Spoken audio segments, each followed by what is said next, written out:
সহকর্মীকে হত্যায় অভিযুক্ত কনস্টেবল কাউসার আলীর মানসিক অসুস্থতার কথা আগ থেকে জানত পুলিশ। তবে চিকিৎসকরা সুস্থতার সার্টিফিকেট দেয়ায় তাকে দায়িত্বে রাখা হয় বলে জানিয়েছেন আইজিপি চৌধুরী আব্দুল্লাহ আল মামুন। স্বরাষ্ট্রমন্ত্রী বলেন, ভবিষ্যতে এই ধরনের ঘটনা এড়াতে পুলিশের মানসিক স্বাস্থ্যের প্রতি জোর দেওয়া হবে। দুপুরে রাজারবাগে হাইওয়ে পুলিশের প্রতিষ্ঠা বার্ষিকীতে যোগ দিয়ে এসব কথা বলেন তারা।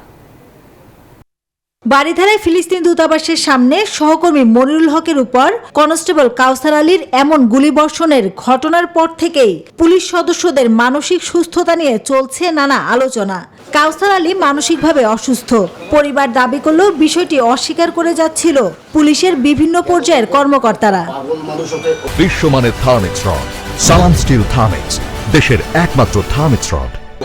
তবে মঙ্গলবার সকালে রাজারবাগ পুলিশ লাইন্সে হাইওয়ে পুলিশের প্রতিষ্ঠা বার্ষিকীর অনুষ্ঠানে কাউসারের মানসিক অসুস্থতার বিষয়টি স্বীকার করেন পুলিশ মহাপরিদর্শক। চিকিৎসকরা সুস্থতার সনদ দেয় তাকে দায়িত্বে রাখা হয় বলে দাবি করেন তিনি।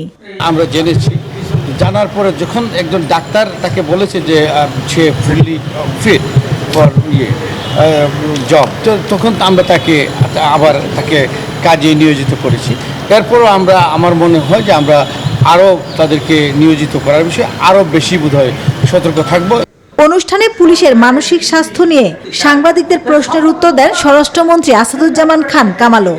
পুলিশের ট্রেনিংয়ের সময় এই মানসিক স্বাস্থ্য নিয়ে তাদেরকে বিস্তারিতভাবে কয়েকদিন তাদের পরামর্শ দেওয়া হয়, ট্রেনিং দেওয়া হয়। এই যে ঘটনা ঘটছে এইটার কারণ এবং এটা কিভাবে ভবিষ্যতে আমরা কিভাবে যাব সেইটা নিয়ে আমাদের আইজিপি সাহেব রিসার্চ করছেন। প্রকৃত কারণ খুঁজে বের করতে কাজ করছে ঢাকা মেট্রোপলিটন পুলিশের সদর দফতরের গঠন করা তদন্ত কমিটি। মাসুদা লাবনী, নিউজ 24, ঢাকা।